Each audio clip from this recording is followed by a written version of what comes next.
You're listening to Make Some Noise podcast, minisode number 486.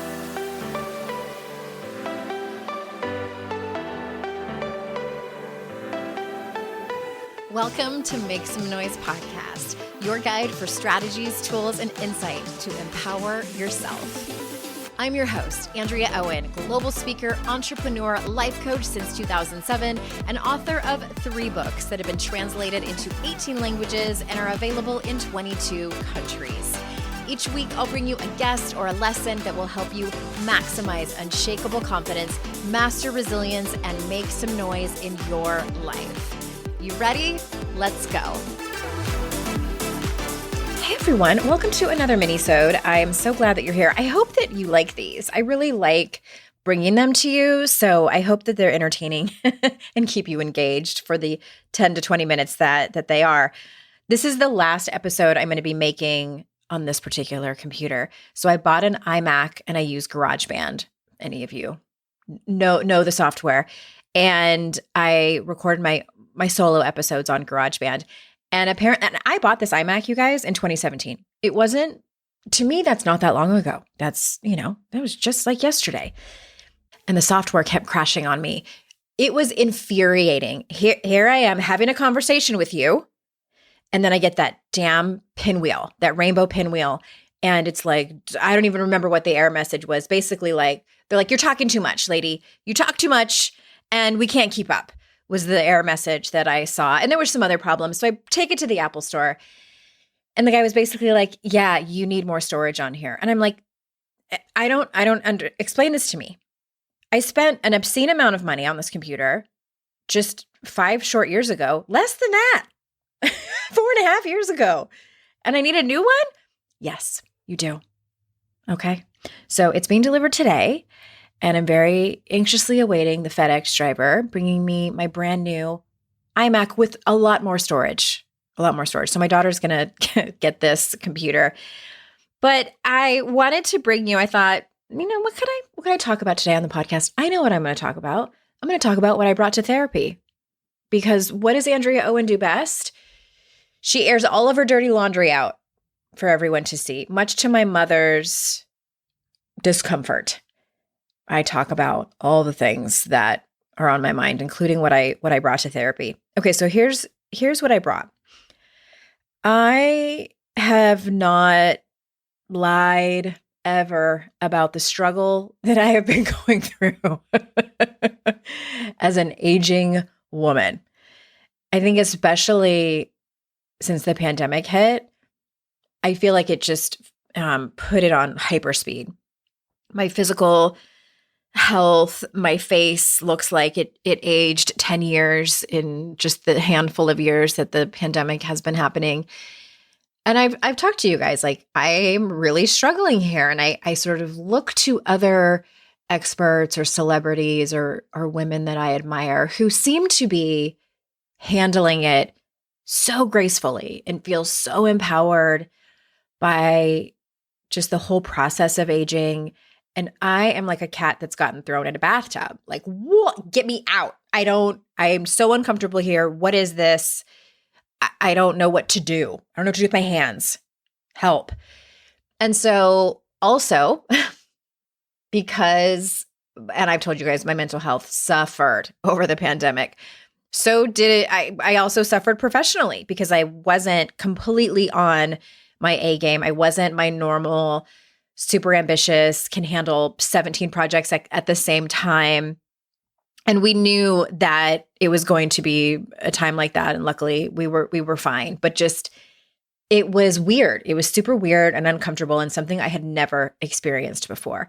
So I walk into therapy and I say, how do I grapple with both the fact that I'm watching myself in the mirror age, and I feel like I wouldn't have such a hard time with this if I didn't have a forward-facing career. In other words, what I look like matters because I am getting chosen or not chosen to get up on stage and be paid handsomely to give keynote speeches.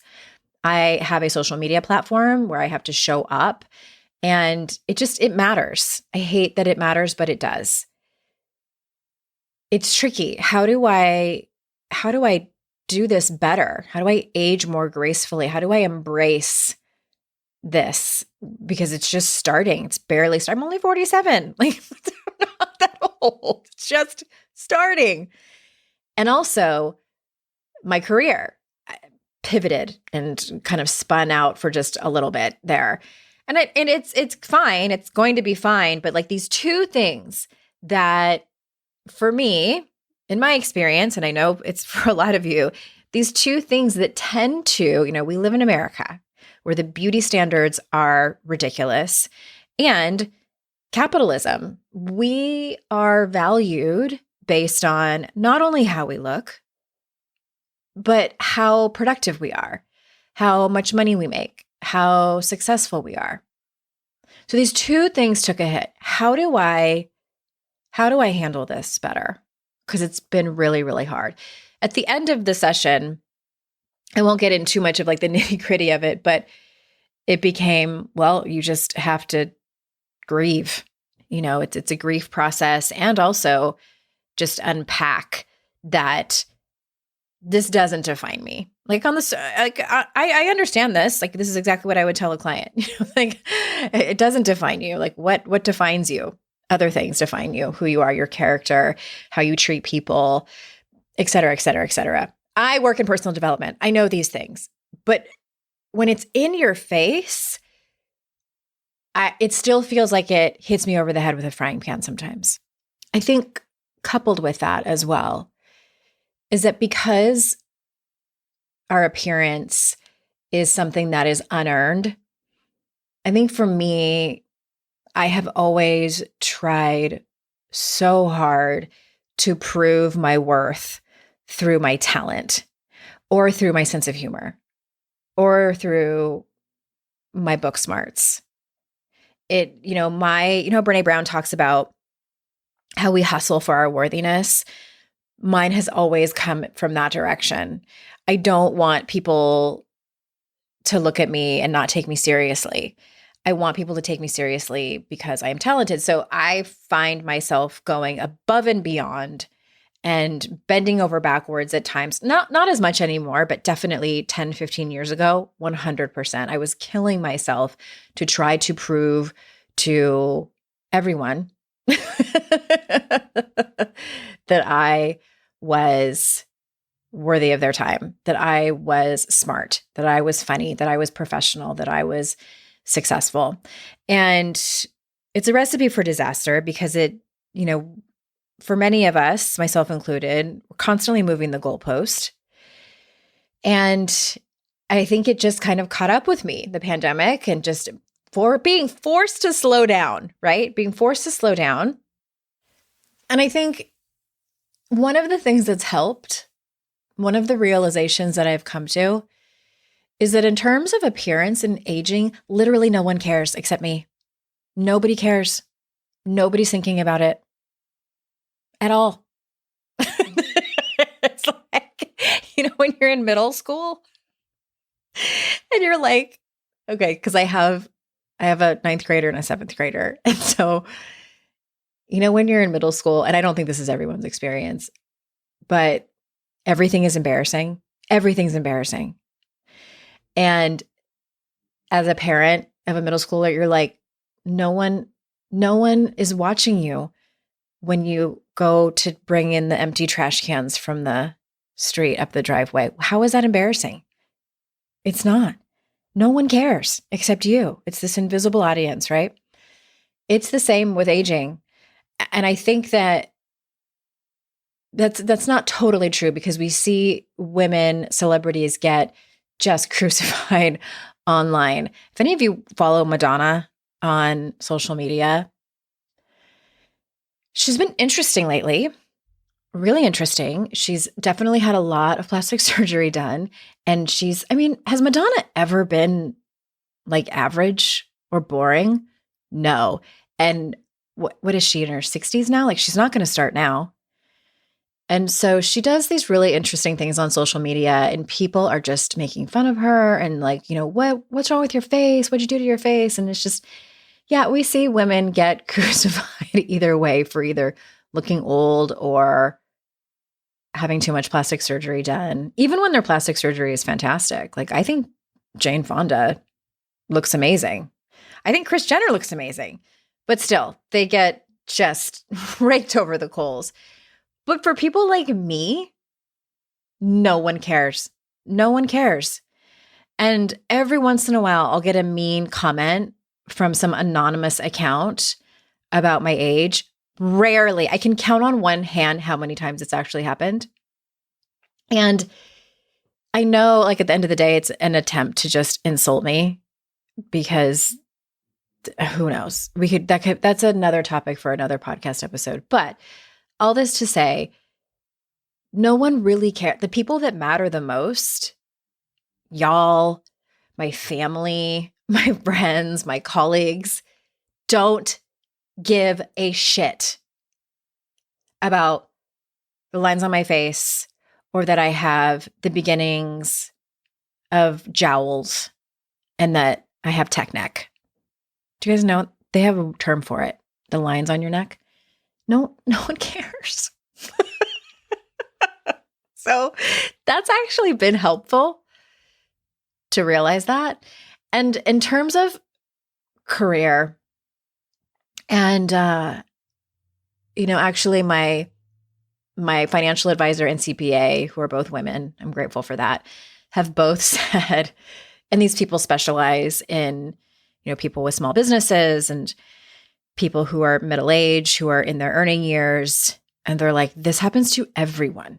Like, everyone has a couple or a few or several bad years where they've gone backwards, where they've not reached their goal. Like, it happens to literally everyone. And I was like, really? Because I was making up it only happened to me. It was just me who had a backwards year or two. And they're like, no. So I say all this because it's really easy to fall into that trap of feeling like you're the only one, like that you are unique, universally unique, and you're the only one that's struggling this way. No one else knows how you feel. And then you feel shame about that. And then you don't want to talk about it anymore. And then it's just like taking up so much headspace. And it's such an ego. It's such an ego trip that we can get on as humans. And yeah, I just want to tell you, if you're doing that right now, you're not alone. If you have done it in the past, you're not alone. And if you ever stumble upon this in the future, I hope you remember this podcast episode of that weird lady who talks about all of her dirty laundry. And so now my iMac is making a liar out of me and is being just fine. It's like, fuck you. I'm okay. Don't talk bad about me to all of your listeners. Anyway, that's about it. And I want to add to, there is some grief in all of that. And I think, I have come to terms, and this is why I got surrender tattooed on my arm. The more we try to deny our grief, the more we try to bypass it or speed through it or just pretend it's not there, or even kind of like shame ourselves for having it, the more it will stick around and just be even further uncomfortable.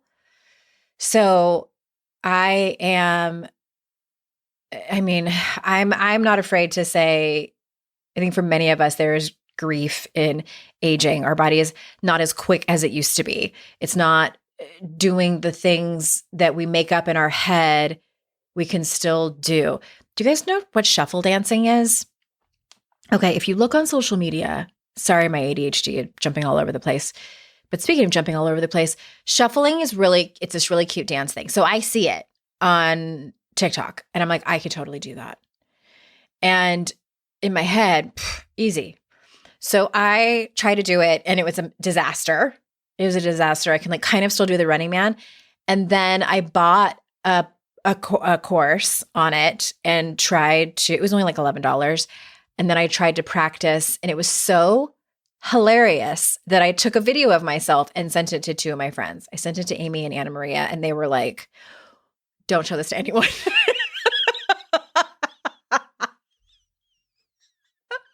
Because I watched the video back And I'm like, who is that? That is not how it looked in my head. That is certainly not how it looked in my head. Anyway,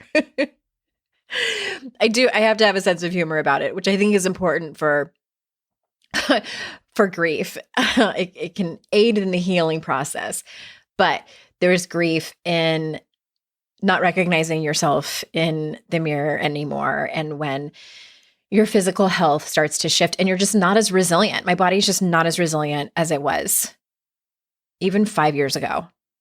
And it's frustrating.